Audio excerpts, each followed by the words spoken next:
Hi, welcome to another episode of Checking In with Lashings, where we're catching up with all the Lashings legends around the world, actually, in lockdown, in quarantine, and just how they're coping, just make sure everyone's okay. Got a special one today. We are joined by a great friend of Lashings, great supporter of Lashings, and the legend that is Adam Holliaoke. Smokes, how are you, mate? Hey guys, how are you? What's going on? Are you well? You're looking good. You're looking good. Hanging in there, mate. Isolation's been good. Isolation's my friend. It's your friend. Joking aside, how have you coped with it all? Look, hey, I don't want to make light of it because I know that a lot of people over there have gone through like hard time, but I don't think we've quite been hit with as hard over here as what you guys have. So I've actually gone all right because I coach the Queensland Bulls, so I have to drive up to Brisbane each day. So I haven't had to do that drive. I live on the Gold Coast, which is an hour's drive away. So I haven't had to do that, and I've just turned my garage into a gym, and I've been training and spending more time with the family. So it's actually worked out for me. Look, I'm sort of respectful of the fact that that people have lost lives and people have lost jobs. So I don't want to like be running around dancing and shouting it from the ceilings or anything like that. But for me, I feel blessed that I've kind of probably got away with it a little bit. Sure. But I guess your plans would have changed. You normally, for the English summer, you normally come over. Last year, you kindly spent some time with us, which was great. But I guess you've had to sort of change your plans for the next few months. Yeah, absolutely as well. I was meant to be coaching Glamorgan while that 100 was going on. I was meant to be coaching them during the 50 over comp. So that was disappointing. I was really looking forward to that, but that is what it is. Like I said, like there's a lot of people that have been come out of this a lot worse than me. I'm just grateful to be healthy and articulate and always healthy, always articulate, always. No, you weren't can. expecting that way. No, I wasn't. That was good. That was good. Articulate Adam. That's what we'll call you now, as we bring you into the marquee on a summer before 2020. Right, I just wanted to ask you a few questions about your career, then talk about sort of lashings and things like that. But before we do that, I've got a few stats: 173 first-class matches, 284 list A matches, captained the great Surrey side, the late 90s, early noughties. To 9 domestic trophies, captained England to the first tournament success in 10 years, a Wisdom Cricketer of the Year, and post-retirement, you've competed professionally in both boxing and mixed martial arts. So an incredible career in sport, not just cricket as well. But just want to take you back to the early stages. I understand that you developed a lot of your skills at an early age in living in Hong Kong with your parents. What was that experience like? Yeah, that's right. So long ago. But I went there when I was about 9. My dad was posted there. A lot of the reason why I ended up in England and obviously the reason why I was in Hong Kong was my dad was an engineer and we got posted all around the world. So we were just fortunate really that Hong Kong was a place that had a little bit of cricket, and my dad went and was a member of the Hong Kong Cricket Club, and when he played, we just had to entertain ourselves. So me and my brother would go into the nets and just play all day, really. So we just learned by watching a bit of TV and trying to mimic the people on the tally. That was literally the way we learned to play cricket. Cool. And do you still kind of stay in touch with what's going on in that part of the world from a cricket perspective? I kind of do, yeah, because I was fortunate enough to coach Hong Kong in 2000, as whilst I was actually playing for England. We had an off season, and I went and coached them. So I've got quite a sort of connection with Hong Kong. So I'm always interested in what's going on up there, and I stay in touch with quite a number of the people from up there. So yeah, I definitely keep an eye on Hong Kong. Excellent. And then obviously moving over to the UK and then being signed by Surrey. And in those, what was it like in those early years? And when did you realise you were really going to make it as a career in professional cricket? That's weird, eh? I got signed on in 1989. I was still pretty young, but back then I was just an out-and-out fast bowler. Just tried to bowl fast. Wasn't really much of a batsman. It was only when I got a back injury that I started spending time on my batting. So then I developed that, and it just sort of went from there. And I think it was about 93. I mean, we all think we're going to make it. But I wasn't getting a go in the first team at all. And then at the end of 93, I think half the players on the staff were injured, and Martin Bicknell got called up, one of the other Lashings greats, to play for England. And all of a sudden I was making my debut as a fast bowler against Derbyshire at the end of the 93 season. So and I got 100 on debut. So I think, and then finished that season quite strong. I got 100 there, and then I got an 80 against Somerset, and did pretty well. Ended up finishing the season averaging 40 or 50 in first class cricket, when only like 18 months earlier I'd been an out and out bowler in the second team. So that was kind of then when I realised that I could go on and be all right at the game. So just from there, I sort of just built on each season. Sure. Well, certainly a lot more than all right. And it's interesting there you mentioned Vickers, our Lashes captain, Martin Bicknell. He was on one of these calls. There was a few of the players on. He was one of them who were talking about formulating an all-time Lashing squad and players. And when he was talking about yourself as a captain, he just said clearly by far the greatest captain he played under. Your best qualities, in his opinion, being driven, great under pressure, prolifically able to change games by yourself. Would you agree that they were the qualities as a player that you honed in on? I learned very early in my captaincy career to never disagree with Vickers. He's a very astute man, isn't he? It sounds like he's nailed it down perfectly. I don't know. I think they're flattering words, so it's hard for me to kind of agree with them. I think for me, the most fortunate thing about my captaincy was I had a great team, and I've often been asked, what made you a great captain? I've been fortunate enough to be called that, and I said the thing which made me a great captain was I had the best batsmen, the best bowlers, and the best fielders. So it's an easy job to do that when you've got the players to do that. That said, I mean, there's been a lot of great sides who haven't gone on to achieve what they could. So you still got to make it work. But I think having the players really helped. We had an amazing generation of players, and I just think, fortunately, I think the way I carry myself is I don't ask anyone to do anything that I wouldn't do myself. I'm pretty much came from pretty humble beginnings, and there's no one. I don't care whether you're the Prime Minister of the country or someone living on the streets. If I like you, I like you. If I don't care what your position is. I'm not interested in hierarchy. So everyone I treated the same. So I think that kind of what our side needed, because we did have a few big egos and people who wanted to be treated better, and then people who complained about not being treated as well. And I think people knew with me that they weren't going to get that. Everyone was treated the same. And that helps, like you say, if you have a team of great individuals, that approach then helps then consistently make that a great team and consistently win trophies. But with all of those trophies, and then you look at your England career as well, what would you say is your most satisfying achievement in cricket?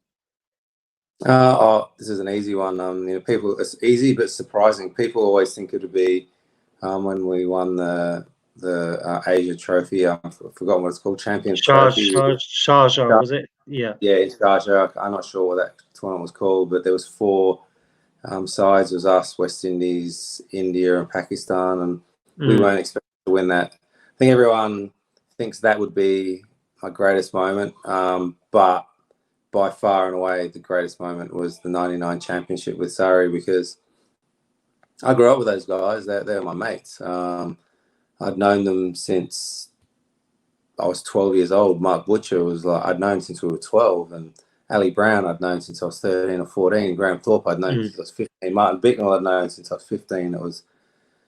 It had been a common goal of ours probably for a decade to do that. And then when you actually go and do it, they're your mates. I mean, when you play for England, yeah, they're your mates as well, but they're not the guys that you grew up with. And even like when I was fortunate enough to go and fight and have some success doing that, it's never the same celebrating success on your own. It's so good when you celebrating with people you really care about. So without doubt, 99 championship first, because that was the first one we'd won since 1971, and then 2000 and 2002 probably after that, and then probably that victory with England after that somewhere. One of the things I remember about last season with Lashings, you're talking about the Surrey guys there. We haven't mentioned him yet today, but it was great seeing you both together, yourself and Sakalay Mushtaq.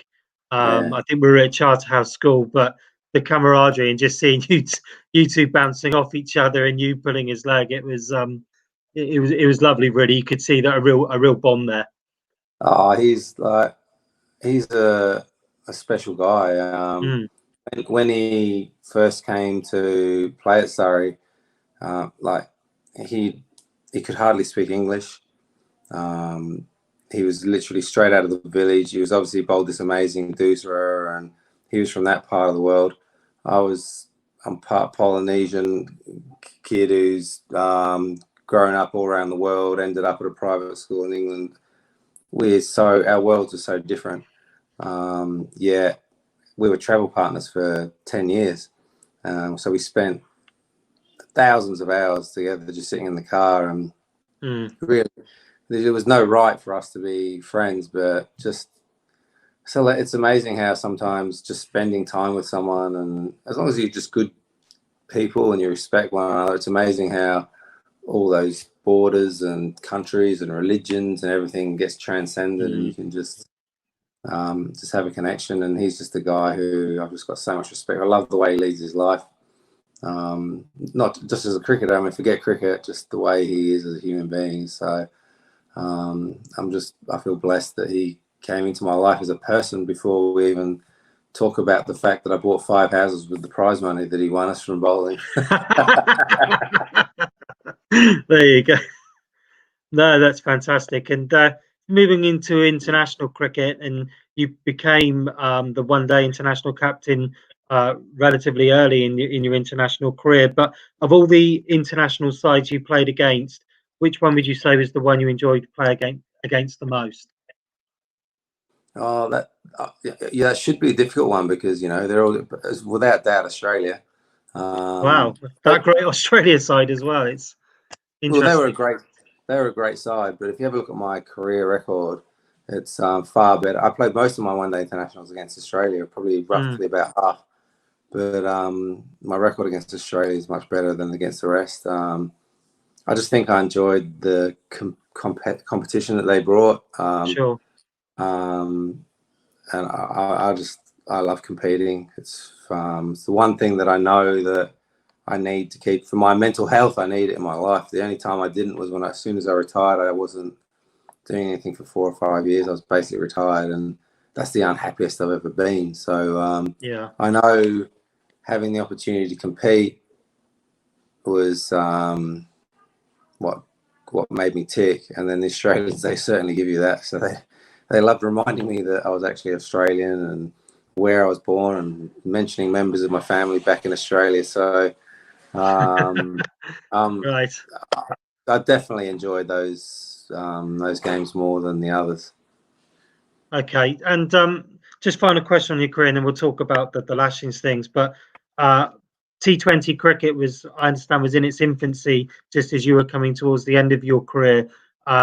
Remembering you as a player, I can imagine that if you were playing these days with the riches of the IPL and everything now, your attributes would have been suited perfectly to that format of the game. And did you wish you'd have had an opportunity to get involved in all of that stuff and play a lot more T20?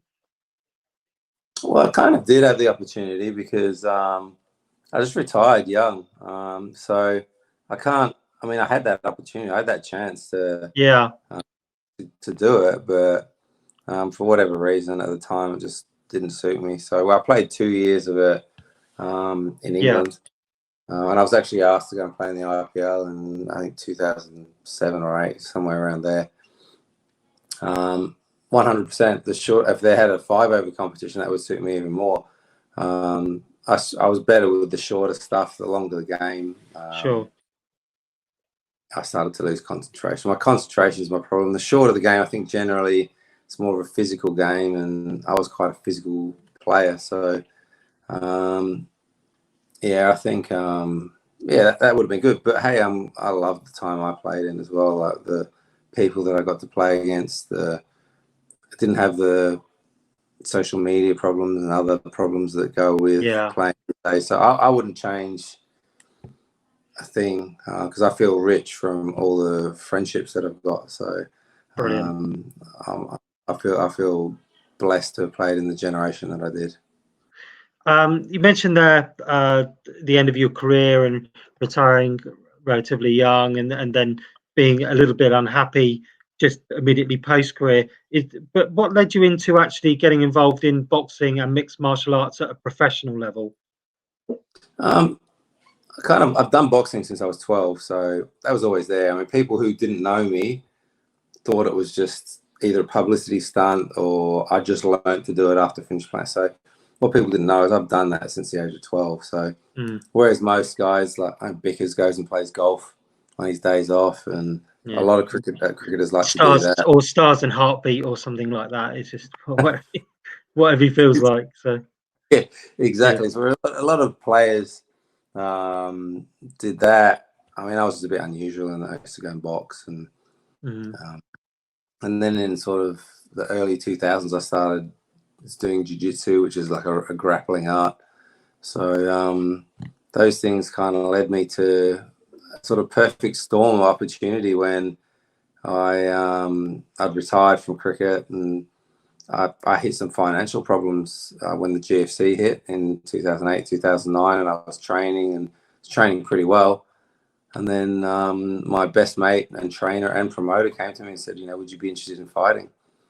So it wasn't like I was doing anything else. They were going to pay me to do it. yeah, I love fighting, so it's just kind of one of those things where the stars aligned. I did actually, when I was walking to the cage and they're going to lock me in there for the first time, think, how the hell did I end up here? What am I doing? yeah, But yeah, it was actually turned into probably like 4 or 5 of the best years of my life. I've got no interest in going back there again or of ever doing it again or watching a video. But it was 4 or 5 years of where I knew I was alive. So it well, was I interesting. guess not in lockdown, but even just before lockdown, have you been kind of either sparring or training, doing those combat sports, or has it been a while since you've sort of got involved in that? Mate, I don't want to sound like a wimp here or anything like that, but I was actually due to fight for a world title in about 2014 or 2015, around there in London. And I came over there to train. I started training, and then just one day, I've had it. I've had enough. I didn't want to Mm, fight anymore. And from that day, I've had really zero interest in being punched in the face again. It just doesn't appeal to me. I don't know why it ever did, no, but it was just one day I just woke up and I went, "What am I doing? Like, I just yeah, need to move on for this." And kind of when I look back now, I kind of look back and go, "What the? That was a really curious time in my life. What was I doing?" But at the time, it seemed normal. So, sure. but right now, I look back and I go, "What the hell was going on there?" So yeah, it's interesting period of my life. Sure. Just want to ask you a little bit about Lashings. How did you actually get involved in Lashings? I reckon I was one of the first people there. Hey, like, I know there's Mm, people, but I reckon I was early days. yeah. Um, Actually, I was uh, kind of. I reckon I'm going to say 2002-ish or 2001, Wow. 2002. Yeah. something like that. I came across David Folb, Yeah. and I was out of bat sponsorship, and he came and I think he just started in Lashings. Must have started around that time. Is that Yeah, it right? was about, in terms of it kind of getting going. Yeah. Yeah. So I kind of ended up there. I had a bat sponsorship with Intertop, so I'm not sure we had the Oh, same. I yeah. had the same Yeah. logo I've heard of that.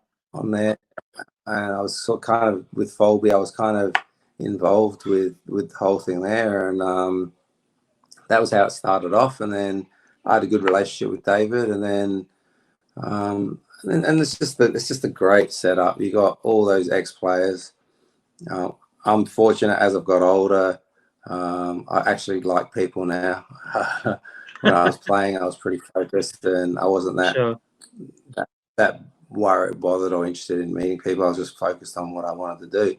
Yeah. But I genuinely enjoy meeting people now and hearing their story. And I think those lunches we have, so I enjoy the days, and we get to meet people and catching up with old mates. And the stories, my God, the stories, how we lie, how the stories get, bigger and better and Yeah. fabricated more and more every year. So, It must be quite good though, as players.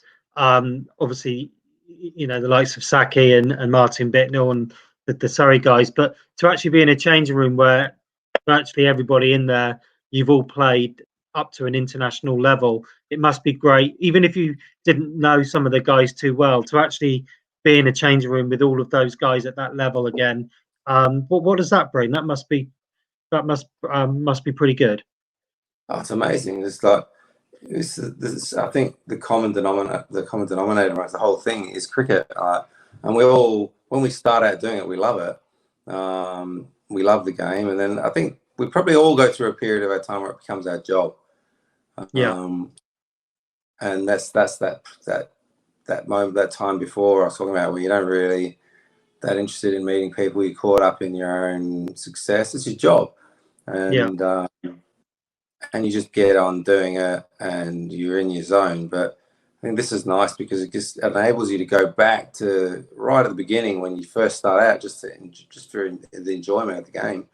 Yeah. And I get there, and I love meeting the guys again. I love seeing Saki. It's like so good. I get to see Saki and the other guys. My Bicker's not so much, like. But no, it's like obviously great to see any of the Surrey players, but or any of the other players. I mean, we play against the guy, we recount stories and hearing how we all viewed that story and how it differs and our memories of it. It's just fun, and then we never get bored. Sometimes I know the story, I've heard it 15 times before, but someone starts telling the story. Saki tells me the same story every goddamn year, mate. Same story. And I don't know why, but I laugh every single time. It's like we talk about, because I wouldn't let him drive. That guy was the worst driver, not just in England. He was the worst driver in Asia as well. The guy couldn't drive. So they gave him like a Vauxhall Astra, which is not a big car. We Yeah. come into the Jack Hobbs gates at Oval. They drive straight delivery. They have delivery trucks come in there. He hit both skates coming in in his Astra. So he's like the worst driver. So because we were travel partners, I wouldn't let him drive. So he didn't drive for 8 years.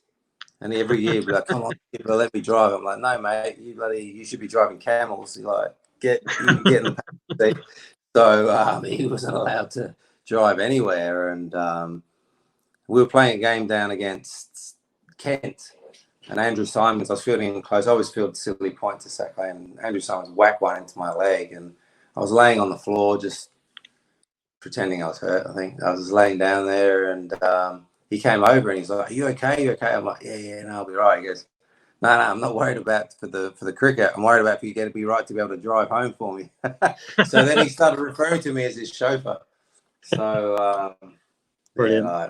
fun. I mean, just little things like that. We were, same story every year, but each time it's funnier. So Pickers hasn't got any funny stories. No. But, We're gonna have to get you. We're gonna have to get you involved in all the games next year, so we can have you as captain.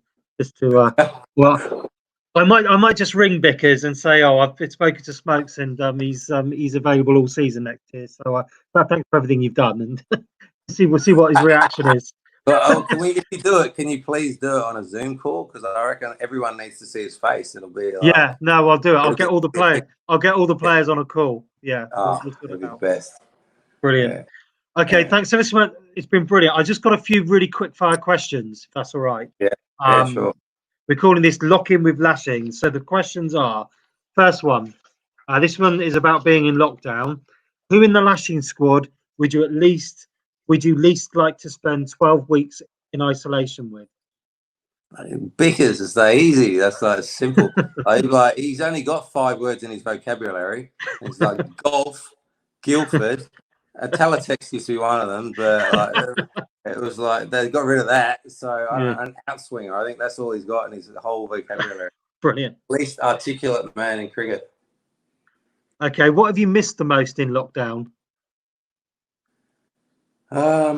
Geez.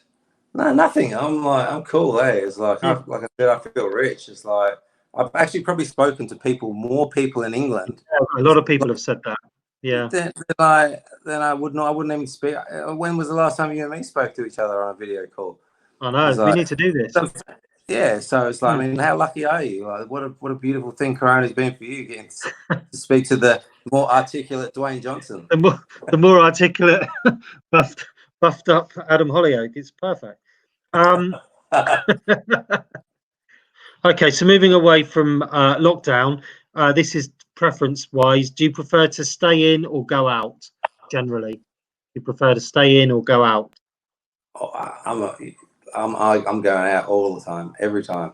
Because you get to lock me out with like, I reckon this has been like rehab for me, like, because I'm not out and doing stuff. So it's like, no, you got to stay in your house, and I'm like, wow, actually. I quite like my own company, so it's been pretty good. Okay, surf or turf? Oh, this is really topical at the moment. I'm like the biggest meat eater in the world, but I've actually just found out my cholesterol was a bit high the other day, so I've had to cut back on the meat and eat some vegetables. So at the moment, I'm going to go surf. Hey, how about that? Okay, good man. Golf or cricket? Bloody hell. 2 most boring sports in the world. So. Golf's for people who can't water ski, Fitzy. Mate, I'm telling you, it's a boring game, mate. Cricket. Got to be cricket. Okay. Sunglasses or cap? Sunglasses or cap? Probably sunnies. Okay. Because I got like such a beautiful head. I want to show people my hair. So. Perfect. Auto or manual? Auto. Good man. Auto. Facebook or Twitter? Facebook. Facebook. Yeah. No. There's not enough like words for Twitter. I need more words. No. I mean, I won't get into it, but I saw something yesterday that really hit with me as well. So no, definitely. That's it, Smokes. There you go. That wasn't too painful for you, hopefully. But thanks ever so much for joining us. It's been fantastic. Hopefully we'll get you over next summer, and if you've got some time in your busy schedule to play some games for us, it'd be fantastic. It's I'd love to, amazing to have you around. It's great to see you, mate. It's great to speak to you, and we'll get that Zoom call set up with the players so we can make an announcement to Vickers. Perfect. I want to see it. Okay, great. Thanks ever so much, and we'll speak to you soon. Take care, mate. Cheers, mate.